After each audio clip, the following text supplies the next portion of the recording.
What's up, guys? Welcome back to the Malena Edit. We are jumping into an NFL weeks 3 and 4 recap, quick short recap, touching on some key points that we saw those weeks, and then previewing week 6 in the NFL, week 5 in the NFL. I'm thinking of college football and NFL at the same time. I was away for a weekend, so now we're getting back into the flow of things, hence why there was no recap and preview, and we're back in the usual swing of things. Very excited. Saw a lot of fun things in week 4, so let's talk about them.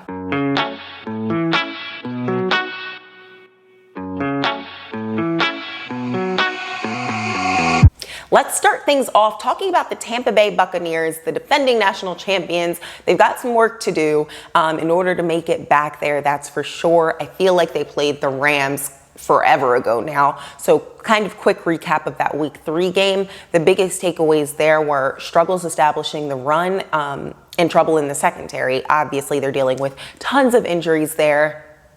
But Stephon Gilmore now being on the market might be able to solve some things. I'm sure Tom Brady is already picking up the phone. We've seen veterans around the league willing to make sacrifices to play for Brady down there in Tampa Bay. So that could be a move. By the time I upload this, it could already be done one way or the other. So keeping an eye on that for sure. They're going to need some help in the secondary. And then, of course, with that run game, I'm curious if they intend to make a move there too. I'm sure Tom and Bruce Arians are kind of discussing what do we need to win, and being willing to make whatever moves necessary. So I'm curious what'll happen there. And then, of course, when they played in New England in week 4, it was not a perfect team, but it wasn't a perfect team that lost to the Rams. They were just able to pull off the win up in New England. Obviously, weather concerns, the doink, there were so many factors. All of the emotion and the pomp and circumstance surrounding Tom both breaking a record and returning to New England, and him and Coach Belichick now going up against each other. So there were so many little factors in that game that I think it made it even weirder than a normal game we'd see Tom Brady play in. But some things need to change. I feel like that was the biggest takeaway. And on the other side from that week 4 game in New England, Mac Jones looking like the rookie to win Rookie of the Year potentially this year. I don't know. He looked damn good. So I'm curious to see how he pans out over these next couple of weeks. He kind of surprised me as the best playing rookie out of this quarterback class. I don't know that he is the best quarterback, but he's playing like the best rookie quarterback in this 2021 class. It kind of was like a Justin Herbert essentially kind of move that came out of left field, surprised me a little bit. He looked comfortable, confident, in control of that game, poised, all of it. So I'm interested to see what week 17 Mac Jones looks like. Another standout team over these past couple of weeks, the Los Angeles Chargers, beating the Kansas City Chiefs in week 3. Again, it feels forever ago.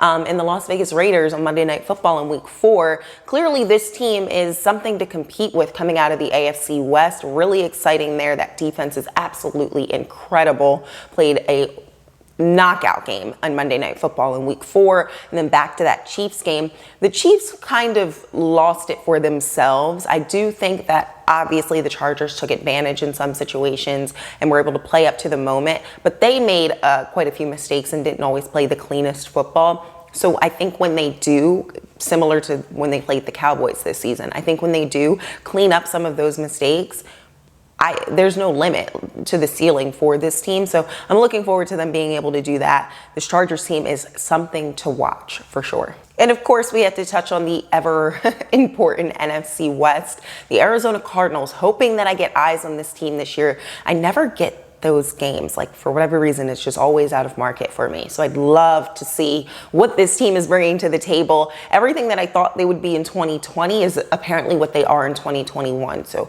obviously Cliff and Kyler have the pieces they want to run the offense that they want there. Haven't heard much about their defense, so let me know down below. How is their defense doing? Have they made the same progress? How's Isaiah Simmons continuing to fit into that defense, playing better, going into his second year? Is he the weapon that we all thought he would be in 2020? And then the San Francisco 49ers are the other team that I really want to touch on in the NFC West. Very curious now with Jimmy G's potential injury. Are we just going to see that full transition to Trey Lance? How are we going to see the playbook change and evolve now that Kyle Shanahan has that guy that he clearly wanted so bad when he got on the phone with him during the draft? Apparently, he'd wanted him all along. So He's got his guy now. Let's see some things evolve in the playbook. I really do like the weapons that they have there. I think that he has pieces to get the ball to, obviously, in George Kittle, and has some sneaky good wide receivers. I don't even know if you'd call them sneaky good, just straight up good. So they have all the potential there. Oh, that defense we've seen a decline, actually. I was going to say that they're a bright spot too, but we've seen a decline in them from about 3 seasons ago when they were right on top. I just don't know, though. I feel so much uncertainty around San Francisco, so I'm going to need to see them play up to now some of these big games, especially with their division competitors. It is NFL Week 5 preview time, starting things off with a Thursday Night Football matchup, none other than the most competitive NFC West, the Los Angeles Rams, taking on the Seattle Seahawks. Both teams coming off a short week, first division opponents. We knew that this was going to be a really competitive division, the most competitive division in the offseason. We knew they were going to beat up on each other, and this is exactly what's happening. The Rams coming off that loss to the Cardinals, who are looking like they're ready to dominate not only the NFC West, but the NFC overall. And then the Seahawks coming off of a much-needed win versus the San Francisco 49ers. That defense looking rocky, shaky, questionable. So just so much to look at in this game. I feel like it's a must-win for the Seahawks because of the weird start that they had. They're really going to need to establish something in order to get some footing as they move forward. And if they have knowing that they have postseason aspirations there, this is going to be massive, massive for postseason positioning, whether or not they make it to the postseason, all of it. Everything is a factor this early for both of these teams. So must win game for both teams, but definitely for the Seahawks to me. Next up, we've got a big matchup in the AFC, the Cleveland Browns at the Los Angeles Chargers. The Browns coming off of a win versus Minnesota, but a low scoring, not super convincing one. Heard Baker had some struggles in that game, so he's going to need to get back on track here. What a tough game to get back on track because that Chargers defense is nothing to mess with. The Chargers looking like they're ready to, really compete, play with the big dogs, but they make some mistakes. I keep saying that because I'm just not over it. They've got to play cleaner, more consistent, steady, dependable football in order to be able to go as far as they have the talent and the potential to go. So this is going to be massive. Both teams, obviously, with postseason aspirations, capability. So another one that's going to really matter when we're looking at the end of the season. Games like this are going to be the ones that we look back to. And finally, another big matchup in the AFC, the Buffalo Bills versus the Kansas City Chiefs, one of those young quarterback matchups we love to watch in the AFC. Lamar got his win versus Patrick Mahomes this year. Can Josh Allen do it?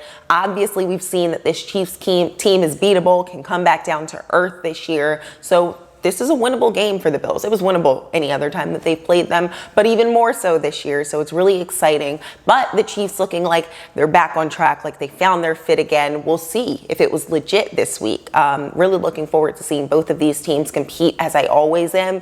But per usual, it just has so much ranking in the standings, and I think even more so because the Chiefs are now a 2-loss team in early October, which is like unheard of. That's all I've got for you guys this week. Let me know down below what games you're watching this Sunday. I am so happy to be back with you all, back on track. I'm gonna be able to watch all the games, and that's most exciting to me.